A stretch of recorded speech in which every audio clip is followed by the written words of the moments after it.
ایک بریلوی عالم کا دعویٰ ہے کہ امام مالک سمیت کئی اماموں نے یزید پر کفر کا فتویٰ لگایا ہے۔ پاگل کوئی مولوی ہوگا جس نے یہ بکواس کر دی ہے، ورنہ امت میں کسی نے بھی یزید کو پاگل کافر نہیں کہا۔ جی سامعین، آپ نے دیوبندی مولوی عطاءاللہ بندیالوی کا دعویٰ سنا، اور میں نے اپنی پچھلی ویڈیو میں غیر شیعہ کتب سے یہ دکھایا اور بتلایا تھا کہ کون کون سے غیر شیعہ اکابر مولویوں نے یزید کے کفر کا فتویٰ دیا ہے۔ اب میرا عطاءاللہ بندیالوی سے سوال ہے کہ کیا آپ کے تفتازانی پاگل تھے جنہوں نے کفر یزید کا فتویٰ نقل کیا؟ کیا آپ کے قسطلانی پاگل تھے؟ کیا اسماعیل حقی پاگل تھے؟ کیا صاحبزادہ افتخار الحسن کو آپ پاگل سمجھتے ہیں؟ آپ کا کہنا کہ کسی نے یزید کے کفر کا فتویٰ نہیں دیا دو وجہ سے ہے، یا تو آپ کی لا علمی کی وجہ سے ہے، یا آپ نے حقائق کو عوام سے چھپایا ہے۔ لیکن میں تو عوام الناس کو حقائق سے آگاہ کرتا رہوں گا۔ ڈاکٹر طاہر القادری نے تو کفر یزید پر ایک کتاب لکھ دی ہے جس کا نام القول المتین فی امر یزید لعین ہے، لیکن آپ کہیں گے کہ جی طاہر القادری تو بریلوی ہیں اور ہم تو بریلویوں کو مشرک سمجھتے ہیں۔ تو جناب، آپ کی اطلاع کے لیے بتاتا چلوں کہ قاری محمد ضیاء الحق اور میاں رضوان نفیس نے بھی کفر یزید کے بارے میں دیوبندی علماء کی کیا رائے ہے وہ اپنی ایک کتاب میں لکھ دی ہے جس کا نام یزید اکابر علماء اہل سنت دیوبند کی نظر میں ہے۔ اب کیا اپنے علماء کو بھی پاگل کہیں گے؟ اگر نہیں تو پھر آپ نے ابھی تک اپنے بیان پہ اللہ سے توبہ کیوں نہیں کی؟ اور دوسرا، بریلوی عالم کا یہ کہنا کہ امام مالک سمیت دیگر عالموں نے یزید پہ کفر کا فتویٰ لگایا ہے، اور آپ کا اس سے انکار کرنا، اور آپ کا یہ کہنا کہ کوئی پاگل ہی ایسا کرے گا، تو آئیے آج آپ کو آپ ہی کی مستند کتب سے دکھاتا ہوں کہ غیر شیعہ کے کس کس امام نے یزید کے کفر کا فتویٰ لگایا ہے۔ برہان الدین حلبی، جو شافعی مسلک کے بہت بڑے علامہ تھے،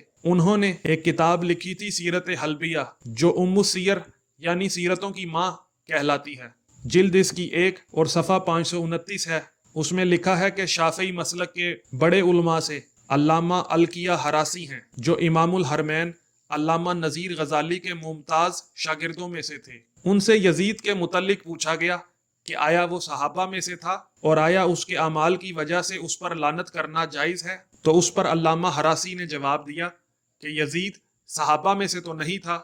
اس لیے کہ وہ حضرت عمر فاروق کی خلافت کے زمانے میں پیدا ہوا ہے۔ اس پر لعنت بھیجنے کے سلسلہ میں امام احمد بن حنبل کے 2 قول ہیں، جن میں سے ایک میں صاف لعنت کا فتویٰ ہے اور دوسرے میں واضح فتویٰ نہیں ہے، اور اسی طرح امام مالک اور امام ابو حنیفہ کا مسلک ہے، اور ہمارے یہاں یعنی شافعیوں میں اس بارے میں ایک ہی قول ہے، اور وہ صریحی لعنت کا قول ہے،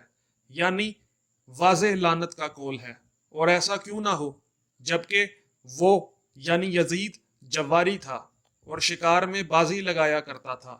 اور ہمیشہ شراب کے نشہ میں رہتا تھا، اور شراب کے سلسلہ میں اس نے جو شعر کہے ہیں وہ تو کافی مشہور ہیں۔ اور سامعین، غیر شیعہ کے ہاں مناظر اسلام کا درجہ رکھنے والے ملا صوفی سردار محمد نشان،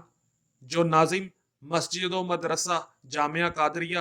کاموں کی گجرانوالہ پاکستان ہے، نے اپنی کتاب تحقیق مزید فی حقیقت یزید صفحہ 15 میں علامہ دمیری صاحب کی حیات الحیوان کے ذیل میں شرح فقہ اکبر کے حوالے سے نقل کرتے ہوئے لکھا ہے کہ ابن حمام فرماتے ہیں کہ یزید کی تکفیر میں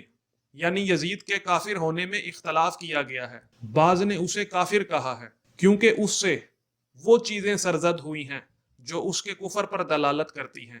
کہ اس نے شراب کو حلال سمجھا اور قتل حسین علیہ الصلوۃ والسلام کیا، اور ان کے ساتھیوں کے بعد اس نے منہ سے نکالا کہ میں نے حسین وغیرہ سے بدلہ لے لیا ہے جو انہوں نے میرے بزرگوں اور رئیسوں کے ساتھ بدر میں کیا تھا، یا ایسی ہی اور باتیں۔ شاید یہی وجہ ہے امام احمد بن حنبل کی اسے کافر کہنے کی۔ اور سامعین، تحقیق مزید فی حقیقت یزید صفحہ 17 میں لکھا ہے کہ ابرہہ سلف صالحین کا قول اس کی لعنت کے بارے میں، تو اس میں امام اعظم امام مالک اور امام احمد بن حنبل رضی اللہ عنہم کے 2 قسم کے قول ہیں، ایک تصریح کے ساتھ، ایک تلویح یعنی صراحتاً لعنت کا جواز، اور کیوں نہ ہو، جبکہ یزید کی حالت یہ تھی کہ وہ چیتوں کے شکار میں رہتا اور نرد سے کھیلتا اور شراب پیتا۔ چنانچہ اسی کے اشعار میں سے ہے کہ میں اپنے ساتھیوں سے کہتا ہوں جن کی جماعت کو جام و شراب نے جمع کر دیا ہے اور عشق کی گرمیاں ترنم کی آواز سے پکار رہی ہیں کہ اپنے چین اور لذتوں کے حصہ کو حاصل کر لو، کیونکہ ہر انسان ختم ہو جائے گا،